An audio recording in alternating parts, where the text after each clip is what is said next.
നമ്മളെ ജീവിതത്തിൽ പലതും പഠിക്കും, പല കാര്യങ്ങളും അനുഭവിക്കും. പക്ഷെ പഠിക്കണ കാര്യത്തെ അനുഭവിക്കാനും പറ്റണം, ഫീൽ ചെയ്യാനും പറ്റണം. അനുഭവിച്ച കാര്യത്തിൽ നിന്ന് പഠിക്കാനും പറ്റണം. ഭൂമി കറങ്ങുന്നു, നമ്മളെല്ലാം പഠിക്കുന്നു. അനുഭവിക്കുന്നുണ്ടോ? ഫീൽ ചെയ്യുന്നുണ്ടോ? ഇല്ല, ഫീൽ ചെയ്യുന്നില്ല. മനുഷ്യർക്ക് ഉണ്ടാകുന്ന അസുഖങ്ങളിൽ 90% ഓർമ്മകൾ കൊണ്ട് ഉണ്ടാകുന്നതാണ്, ഓർമ്മിച്ചെടുക്കുന്നതാണ്. ക്രിയാശക്തി തലമാണ് നമുക്ക് എപ്പോഴും വിജയിക്കാൻ വേണ്ടി ചെയ്യുന്ന കാര്യങ്ങൾ. നമ്മുടെ ശരീരത്തെ ക്ലിയർ ചെയ്യുന്നതിന് വേണ്ടിയുള്ളതാണ് ഈ സൗഖ്യതലം എന്ന് പറയുന്നത്. മനസ്സ് സ്ഥിതി ചെയ്യുന്ന കണ്ടെത്താൻ പറ്റുന്നതിന്റെ വേറൊരു കാരണം എന്ന് പറഞ്ഞാൽ. നമസ്കാരം സുഭാഷ് ചേട്ടാ, സുഖല്ലേ? സുഖം. സുഭാഷിനെ വെറുതെ പരിചയപ്പെടുത്തിയ പോലെ സുഭാഷ് സുകുമാരി ചേർന്ന് തന്നെ പറഞ്ഞ് പരിചയപ്പെടുത്തും. ശരി. മനസ്സിനെ പറ്റി നന്നായി അറിയാം, താങ്കൾ മനസ്സിനെ പറ്റി ഇനിയും സംസാരിക്കണം എന്നുള്ളതാണ് ഞങ്ങളുടെയും പ്രേക്ഷകരുടെ ആഗ്രഹം.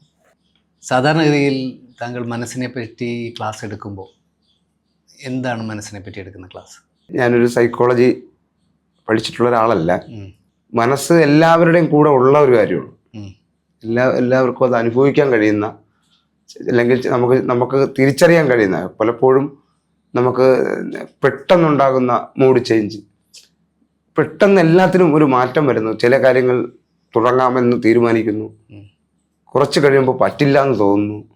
അങ്ങനെ എപ്പോഴും നമ്മൾ പ്രതീക്ഷിക്കാതെ നമ്മളോട് എപ്പോഴും ഇങ്ങനെ സംസാരിച്ചുകൊണ്ടിരിക്കുകയും നമ്മളുടെ തീരുമാനങ്ങളെ മാറ്റുകയും നമ്മളെ തീരുമാനങ്ങളെ ഉയർത്തുകയും ഒക്കെ ചെയ്തുകൊണ്ടിരിക്കുന്ന എന്തോ ഒരിത്.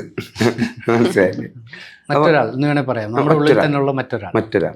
അപ്പൊ അത് പലതവണ എനിക്ക് തോന്നുന്നത്, ഇത് എങ്ങനെ മനസ്സിലായി, എനിക്ക് ഫീൽ ചെയ്തിട്ടുള്ളൊരു കാര്യം എന്ന് പറയുന്നത്, ശരിക്കും പറഞ്ഞാൽ ഈ ബാല്യത്തിൽ നിന്ന് കൗമാരത്തിലേക്ക് മാറുന്ന ഒരു ചേഞ്ച് സത്യത്തിൽ എല്ലാവർക്കും അനുഭവിക്കാൻ കഴിയുമെന്ന്. പക്ഷേ എനിക്ക് അനുഭവിക്കാൻ കഴിഞ്ഞിട്ടുണ്ട് ആ വ്യത്യാസം, ആ ഒരു ഫീല് മാറ്റം ഉണ്ടല്ലോ. അത് എനിക്ക് മനസ്സിലാക്കാൻ പറ്റുള്ളൂ. അപ്പോൾ എനിക്ക് ഇങ്ങനെ ഒരു പ്രോസസ് ഉള്ളത് വെച്ചാൽ ചിന്തകൾക്ക് മാറ്റം വരിക അതിനു മുമ്പുണ്ടായിരുന്ന ഒരു പ്രോസസ്സ് അല്ല ഈ കൗമാരത്തിലേക്ക്, ടീനേജിലേക്കുള്ള ഒരു മാറ്റം എന്ന് പറയുന്നത്. നമുക്ക് ബാക്കിയുള്ളവർക്ക് ഇത് അനുഭവിക്കാൻ കഴിയുന്നുണ്ടോ? ഇങ്ങനെ ശ്രദ്ധിച്ചിട്ടുണ്ട്. ഒരു സ്ഥലത്ത് മോശം പറയുന്നു, അവർ തന്നെ മറ്റൊരു സ്ഥലത്ത് ശരി പറയുന്നു. ഇങ്ങനെ നിരവധി അവരിലുണ്ടാകുന്ന മാനസിക ചേഞ്ചുകൾ, ഇതൊക്കെ തന്നെ എന്നെ ഇതൊരു നല്ലൊരു പരിപാടിയാണല്ലോ എന്നുള്ളൊരു, കാരണം ഇത് മനസ്സിനെ കുറിച്ചൊന്ന് പഠിച്ചാലോ എന്നുള്ളൊരു തോന്നലുണ്ടായി. പിന്നെ നിരവധി ഭയപ്പാടുകൾ, പേടികൾ, അത് നിരവധി നമ്മൾ ഈ ബാല്യത്തിൽ നമുക്ക് കിട്ടുന്ന ഒത്തിരി പേടി കഥകളുണ്ട്. അത്തരം കഥകൾ, അപ്പോൾ ആ കഥകൾ അതിജീവിക്കണം. പേടിയെ എന്ന് പറയുന്നത് എന്താണ്, അതിനെക്കുറിച്ചൊന്ന് പഠിക്കണം, അന്വേഷിക്കണം. ഇങ്ങനെയുള്ള നിരവധി കാര്യങ്ങളുണ്ടായിരുന്നു. പിന്നെ പല മതങ്ങളിലും നമ്മുടെ ഗോത്രങ്ങളിലൊക്കെ തന്നെ പറയുന്ന ചില ഈ നമ്മുടെ ചികിത്സയുമായി ബന്ധപ്പെട്ട് നേരത്തെ പറഞ്ഞ ഹീലിംഗ് പോലുള്ള സിസ്റ്റങ്ങളുണ്ട്. അപ്പോൾ അതിൽ ഇപ്പോൾ ഹീലിംഗ് എന്ന് പറഞ്ഞപ്പോഴത്തേക്ക് ഏറ്റവും പുരാതനമായി ഇവിടെ ഉണ്ടായിരുന്നൊരു ഹീലിംഗ് ഉണ്ട്, വാട്ടർ ഹീലിംഗ്.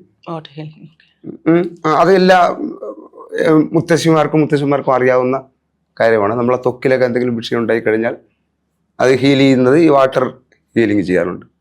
അപ്പം അതിലുണ്ടാകുന്ന മാറ്റങ്ങൾ, ഇങ്ങനെ നിരവധി അന്വേഷണങ്ങളാണ് ശരിക്കും മനസ്സിൻ്റെ ഒരു കാഴ്ചപ്പാടിലേക്ക്, മനസ്സിനെ കുറിച്ചൊന്ന് പഠിക്കണം എന്നുള്ളൊരു പ്രോസസ്സിലേക്ക് പോവുകയും, ഈ രണ്ട് കാര്യം പ്രധാനമാണ്.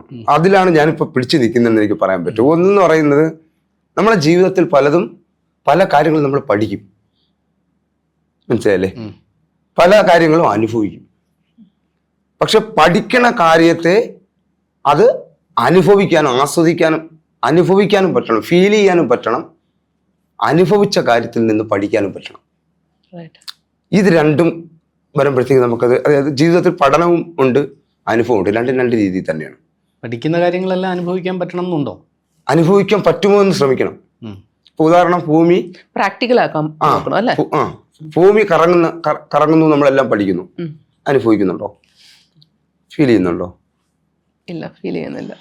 എന്നാൽ ഫീൽ ചെയ്യാം. കറക്റ്റ് തോന്നൊന്നും വേണ്ട. ഒരു 4 ചന്ദ്രവട്ടമെങ്കിലും കുറഞ്ഞത് ചന്ദ്രനെ കൃത്യമായി നിരീക്ഷിക്കണമെങ്കിൽ കൃത്യമായിട്ട് നമുക്ക് ഫീൽ ചെയ്യാൻ പറ്റും. 4 ചന്ദ്രവട്ടം എന്ന് പറയുമ്പം 28x4 4 ഏറ്റവും കുറഞ്ഞ. ഒരു വർഷമൊക്കെ പോകണമെങ്കിൽ അത്രയും നല്ലത്, മനസ്സിലായല്ലേ?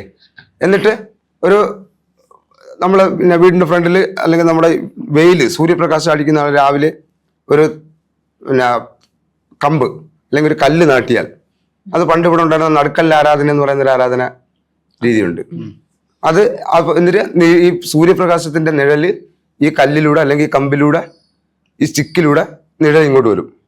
അത് കൃത്യമായ ഒരു സമയം നോക്കണമെന്നുണ്ടെങ്കിൽ 3 മാസം ഇന്ത്യയെ സംബന്ധിച്ചിടത്തോളം, പ്രത്യേകിച്ച് കേരളത്തെ സംബന്ധിച്ചിടത്തോളം വരുമ്പോൾ ഭൂമധ്യരേഖയുമായി ബന്ധപ്പെട്ടിരിക്കുമ്പോൾ ഈ നിഴല് 3 മാസം ഇങ്ങ് പോകും, തിരിച്ച് 3 മാസം അതേ സ്ഥലത്ത് വരും, പിന്നെ 3 മാസം അങ്ങ് പോകും, തിരിച്ച് 3 മാസം ആകുമ്പോഴത്തേക്ക് തിരിച്ചു വരും. മനസ്സിലായല്ലേ? ഈ ചലനം മനസ്സിലാവും. അതേപോലെ നമ്മുടെ ചന്ദ്രൻ ഒരു തവണ തന്നെ സ്ഥിരമായി ഒരു സമയം നിരീക്ഷിക്കുക. ഉദാഹരണത്തിന് രാവിലെ 9 മണി അല്ലെ വൈകിട്ട് 9 മണി, രാത്രി 9 മണി. 9 മണിക്ക് നിരീക്ഷിക്കുകയാണെങ്കിൽ ചന്ദ്രനെ സംബന്ധിച്ചിടത്തോളം എന്താണ്? ഷേപ്പ് മാറും അല്ലേ? ഷേപ്പ് മാറും, സമയം മാറും, ഡിഗ്രി മാറും, നമ്മൾ നോക്കുന്ന കോണും മാറും. മനസ്സിലായല്ലേ? അപ്പൊ 14 ദിവസം കൊണ്ട് ചന്ദ്രൻ ഈ നമ്മുടെ ഭൂമിയുടെയും സൂര്യന്റെയും ഇടയ്ക്ക് നിൽക്കുന്ന ചന്ദ്രൻ 14 ദിവസം കൊണ്ട് അപ്പുറത്ത് പോകും. മനസ്സിലായില്ലേ? ഇത് സ്ഥിരമായി നമ്മൾ നോക്കണമെങ്കിൽ നമുക്കറിയാൻ പറ്റും ചന്ദ്രൻ മാറുന്നതും നമ്മൾ സഞ്ചരിക്കുന്നതും ഈ നിഴൽ, ഇതെല്ലാം ഇത് ഫീലിംഗ്. ഇങ്ങനെ ഫീൽ ചെയ്യുമ്പോഴാണ് ആ അറിവ് എന്താവുന്നത്.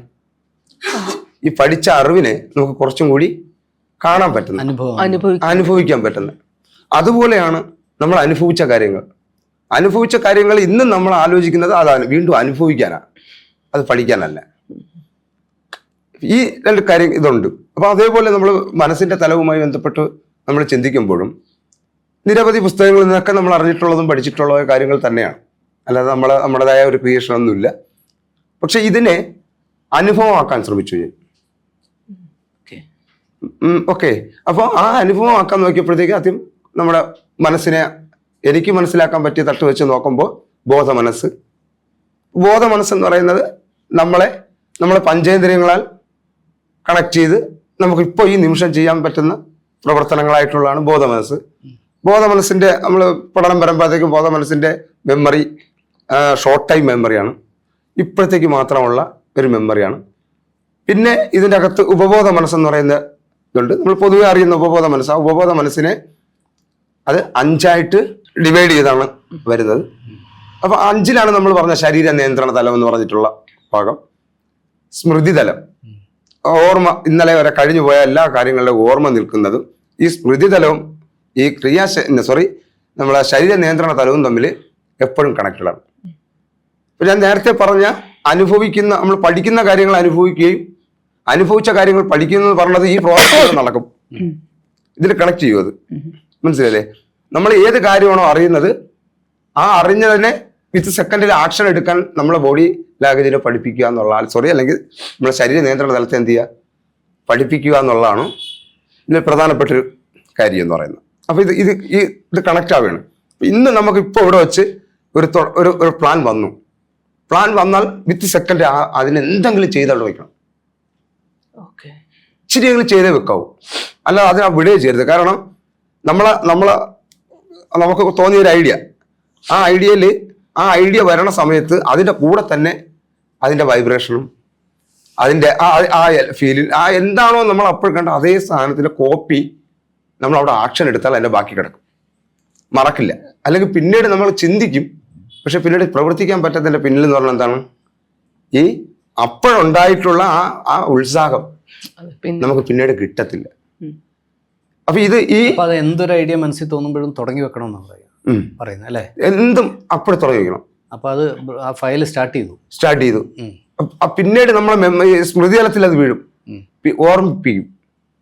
മനസ്സിലായില്ലേ? പ്രത്യക്ഷത്തിൽ വന്നതും പരോക്ഷത്തിലിരുന്ന ഒരു ഐഡിയ പ്രത്യക്ഷത്തിലാക്കി അതുകൊണ്ട് പിന്നീട് നമുക്ക് എപ്പോഴെങ്കിലും നമ്മളെ കൺമുന്നിലോ നമുക്ക് അറിയാനോ പറ്റും.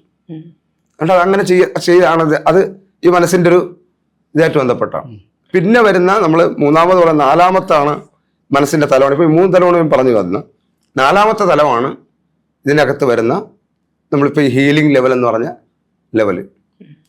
അതായത് മനസ്സിൽ നമ്മുടെ ശരീരത്തിൽ തന്നെ മനുഷ്യർക്കുണ്ടാകുന്ന അസുഖങ്ങളിൽ 90% ഓർമ്മകൾ കൊണ്ട് ഉണ്ടാകുന്നതാണ്, ഓർമ്മിച്ചെടുക്കുന്നതാണ്, മനസ്സാണ്. അതായത് എപ്പോഴോ ഫീൽ ചെയ്തൊരു കാര്യം. ഉദാഹരണം, ഇപ്പൊ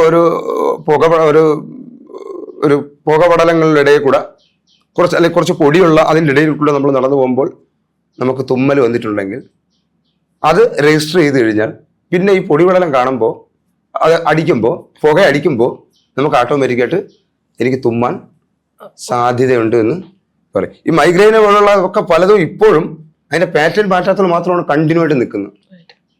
ട്രോമയാവുന്നത് അല്ലേ? അത് അതിലിട്ട് അഡിക്റ്റ് ആവും. പിന്നെ ആ ലക്ഷണം കണ്ടാൽ മതി, ഇത് ഓർക്കും, ആ മൈൻഡ് പോയി എടുക്കുന്നതാണ്.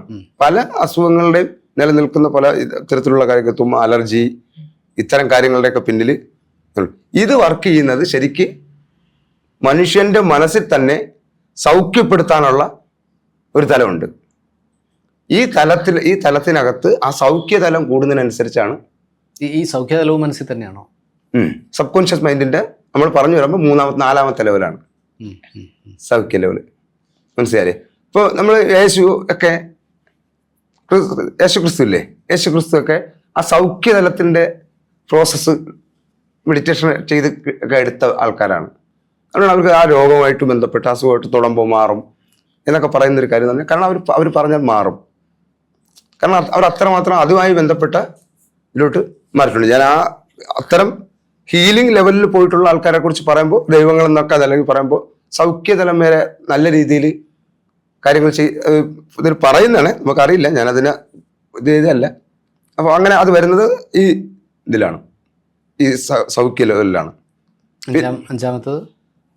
അഞ്ചാമത്തെ സഹജജ്ഞാനതലം എന്ന് പറയുന്നത് ഇതിവിടെയാണ് നമ്മൾ ആ ഉൾവിളിയൊക്കെ പറഞ്ഞത്. മനസ്സിലല്ലേ? അഞ്ചാമത്തെ ലെവൽ എന്ന് പറയുമ്പോൾ ഇതിൻ്റെ അകത്തെന്ന് പറഞ്ഞാൽ ഈ നമ്മളെ ബോധ മനസ്സുണ്ടല്ലോ, ബോധ മനസ്സിൽ നിന്ന് ഓരോ സ്റ്റെപ്പ്, അതായത് നമുക്ക് ബോധ മനസ്സിൽ നിന്ന് ശരീര നിയന്ത്രണ തലത്തിലേക്ക് പെട്ടെന്ന് മാറാം. ഉപബോധ മനസ്സിന്റെ എല്ലാ മേഖലകളിലും പെട്ടെന്ന് മാറാൻ പറ്റൂല. അതുകൊണ്ട് നമ്മൾ ഇതിന് എടുക്കാന്ന് പറഞ്ഞാൽ നമുക്ക് ഇത് എടുക്കാം. നമ്മൾ ശരീര നിയന്ത്രണ തലത്തിലേക്ക് നമുക്ക് മാറാം. പിന്നെ കുറച്ചും കൂടെ ഇച്ചിരി അകത്തേക്ക് നിൽക്കുന്നതാണ്, അല്ലെങ്കിൽ കുറച്ചും കൂടെ ബോധം കുറച്ചും കൂടെ പാടുവിട്ടാലേ എവിടെ എത്താൻ പറ്റൂ? ഈ സ്മൃതി തലത്തിനകത്തേക്ക് പോകാൻ പറ്റും. അതുകൊണ്ടാണ് നമ്മൾ കഴിഞ്ഞു പോയ ഓർമ്മകളെല്ലാം ഭയങ്കര വേദനയായിട്ട് കിടക്കുമ്പോൾ നമുക്ക് തിരുത്താൻ പറ്റാത്ത, പെട്ടെന്ന് ക്ലിയർ ചെയ്യാൻ പറ്റും. ഒന്നാമത്തെ തലം എന്ന് പറയുന്നത് നമ്മുടെ ശരീര നിയന്ത്രണ തലം, ആ ബോധതലം. ബോധതലം എന്ന് പറഞ്ഞാൽ നമ്മുടെ മനസ്സ്, പഞ്ചേന്ദ്രിയങ്ങളെ നിയന്ത്രിക്കുന്ന മനസ്സ് അല്ലേ? സാധാരണ മനസ്സ്. രണ്ടാമത്തെ തലം എന്ന് പറയുന്നത് സ്മൃതി അല്ല, ശരീര നിയന്ത്രണ തലം. ഇത് എങ്ങനെ അറിയാമോ?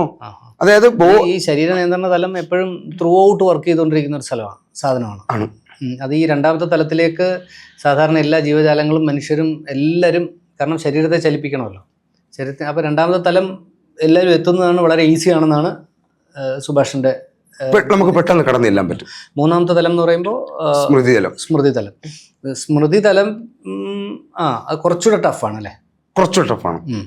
അതുകൊണ്ട് നമ്മൾ ഓർമ്മിക്കുന്ന, അല്ലെ നമുക്ക് നമ്മുടെ വേദനകൾ പലതും എടുത്ത് കളയാൻ പറ്റാത്ത, വേദനകളും സന്തോഷങ്ങളും എല്ലാം ഉണ്ട്. പക്ഷെ വേദനകൾ കുറച്ചുകൂടെ സ്ട്രോങ് ആയി നിൽക്കുന്ന സ്ഥലം, നമ്മളെ പലപ്പോഴും നിയന്ത്രിക്കുന്നത് നമ്മുടെ ഡാർക്ക് മെമ്മറീസ് അല്ലെങ്കിൽ നമ്മുടെ മോശം മെമ്മറീസ് എന്നൊക്കെ പറയുന്ന സ്മൃതിതലം.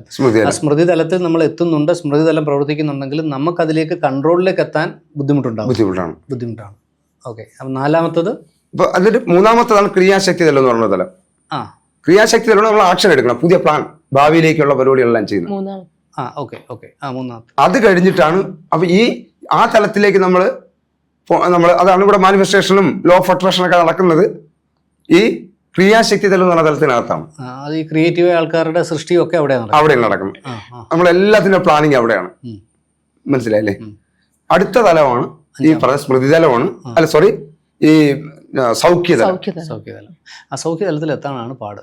സൗഖ്യതലത്തിൽ നമുക്ക് അതിലാണ് നമ്മൾ സത്യത്തിൽ മെഡിറ്റേഷൻ ഒക്കെ ചെയ്യുന്ന ആ സൗഖ്യതലം ക്ലിയർ ആവാനാണ്. അതിന്റെ സൗഖ്യതലം ക്ലിയർ ആകുമ്പോഴത്തേക്ക് ഓൾറെഡി നമ്മളുടെ ശരീരത്തിനകത്ത് നല്ല ഹീലിംഗ്, നല്ല ലെവൽ വരും.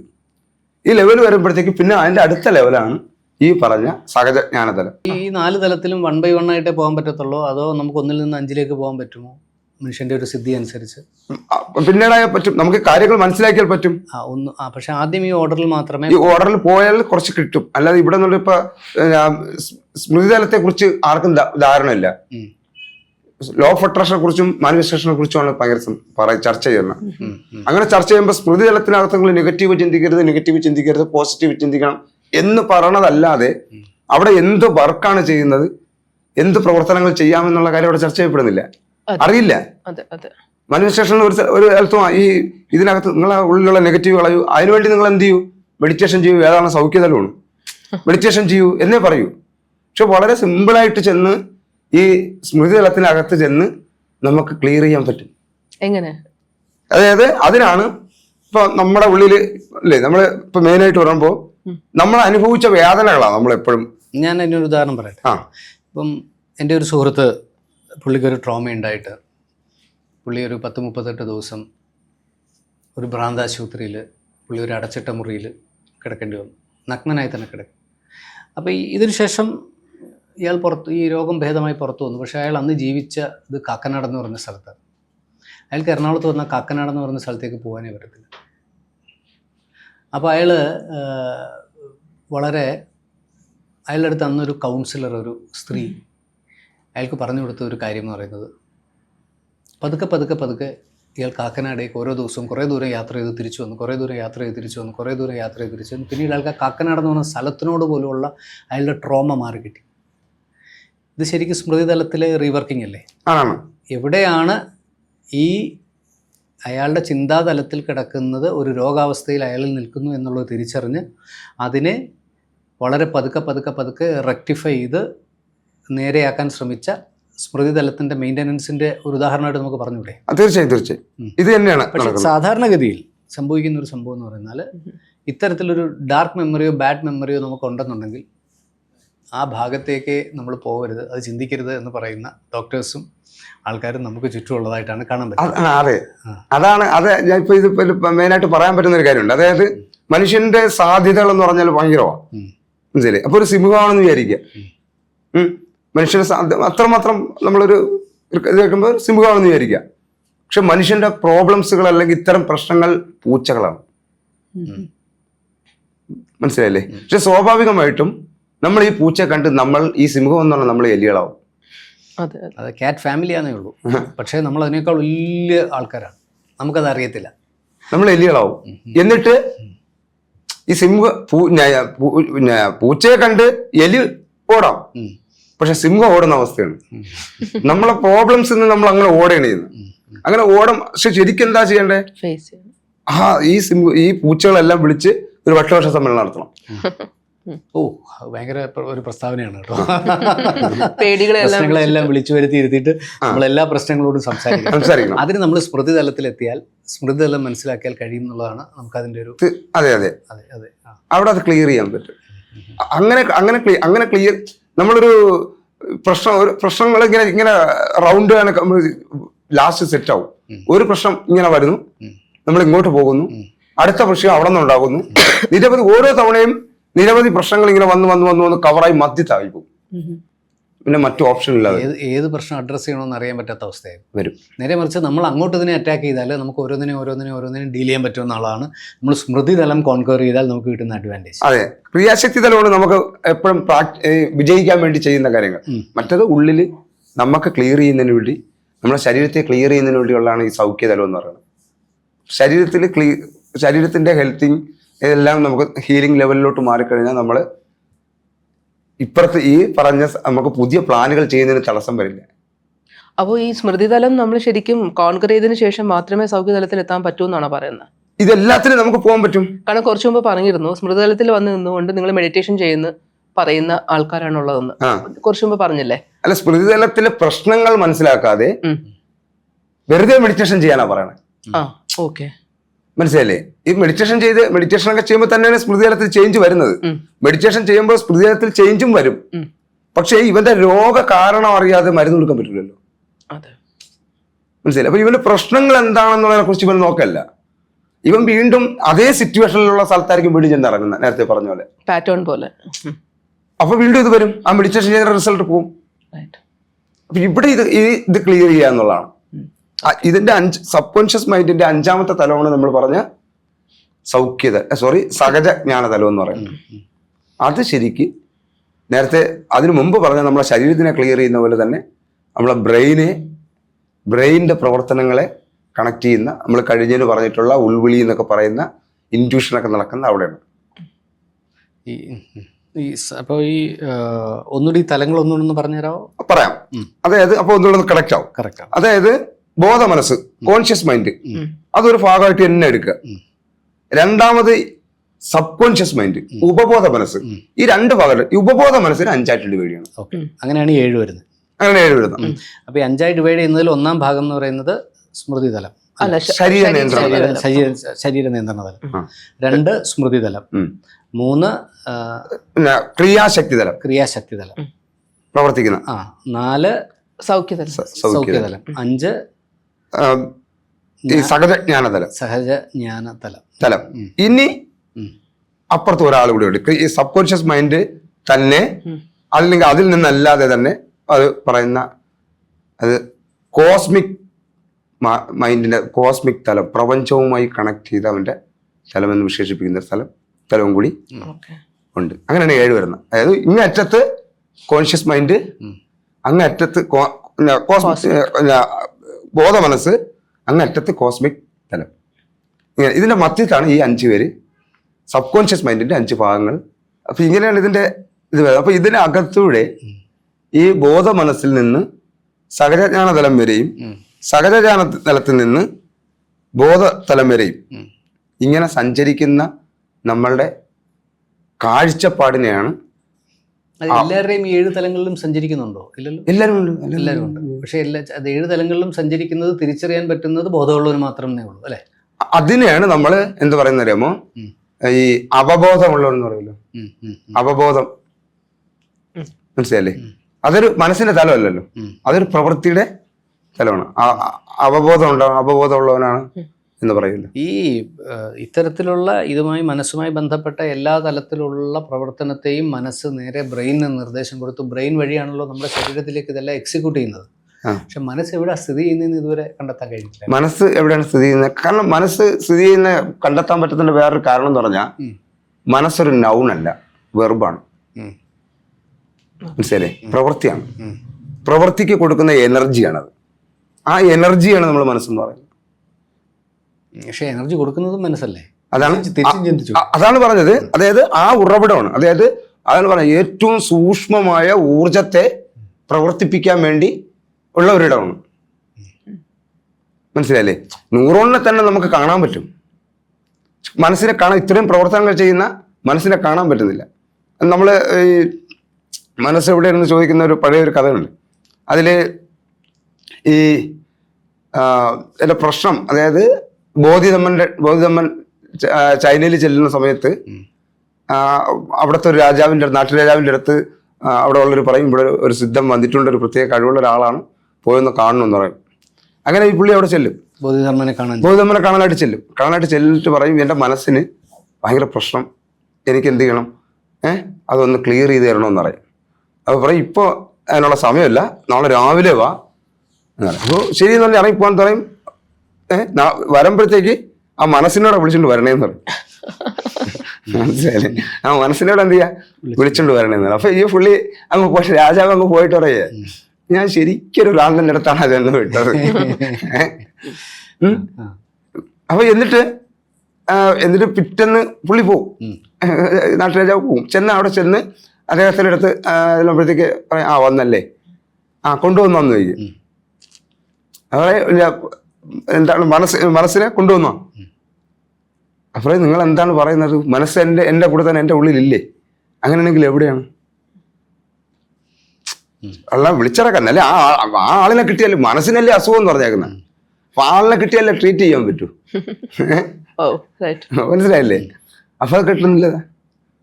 അപ്പോഴാണ് എവിടെയാണ് ആ മനസ്സിരിക്കണമെന്ന് പോലും അറിഞ്ഞുകൂടാത്ത നിങ്ങളാണോ നിങ്ങളുടെ മനസ്സിന് പ്രശ്നമാണെന്ന് നിങ്ങൾ പറയണം. മനസ്സിലല്ലേ? എന്നിട്ട് പറയുന്നുണ്ട്, അതായത് നിങ്ങൾ ഇവിടം വരെ നടന്നു വന്നപ്പോ നിങ്ങളെ കൂടെ ഉണ്ടായിരുന്ന നടത്തം ഇപ്പൊ ഉണ്ടോ? നടത്തമില്ലാതെ നിങ്ങൾക്ക് കൂടെ വരാൻ പറ്റില്ല. അങ്ങനെയെങ്കിൽ അതിപ്പോ ഉണ്ടോ? അതേപോലെ പ്രവൃത്തിയുടെ അല്ലെങ്കിൽ വെറുമാണ് മനസ്സും. അതുകൊണ്ട് നമുക്ക് പലതും ചെയ്യാനും ചെയ്യാതിരിക്കാനും ഒക്കെ തന്നെ നമ്മളെ പ്രേരിപ്പിക്കുന്നത്. അതും നമ്മൾ കഴിഞ്ഞ ഭാഗങ്ങളിൽ പറഞ്ഞ പോലെ മനസ്സിന്റെ പ്രവർത്തന രീതികൾ നമ്മളെ റെപ്റ്റീലിയൻ ബ്രെയിനോട്ട് ഇങ്ങോട്ടുള്ള ആ കണക്ഷനിലൂടെ ചിന്തിച്ചു കഴിഞ്ഞാൽ അത് ഏകദേശം ഒരു ധാരണയിൽ നമ്മളെ മൈൻഡ് എത്തും. ഇപ്പൊ ഒരു ധാരണയായി, മനസ്സിനെ പറ്റി ചിന്തിക്കരുതെന്നൊരു ധാരണയായി. മനസ്സിന്റെ പ്രവർത്തനങ്ങളെ കുറിച്ച് ചിന്തിക്കുക, അത്രേ ഉള്ളൂ. Thoughts, okay, thank you. Thank you.